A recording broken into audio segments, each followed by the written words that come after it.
Precaution: use only sketch pen for color. Treatment should be taken for 4 hours once a day.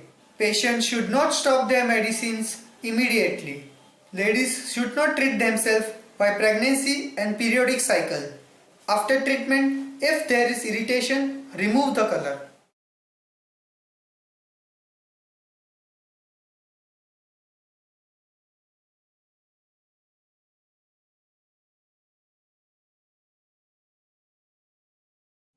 नमस्कार दर्शकों, मैं हूं केतन चावड़ा। आपका स्वागत है कलर थेरेपी में।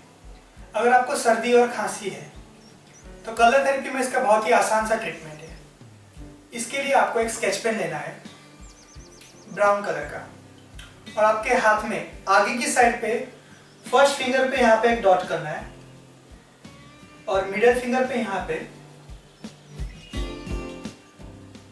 इसी हाथ में बैक साइड पे भी 2 डॉट्स बनाने, एक फर्स्ट फिंगर पे यहाँ पे और एक मिडिल फिंगर पे यहाँ पे।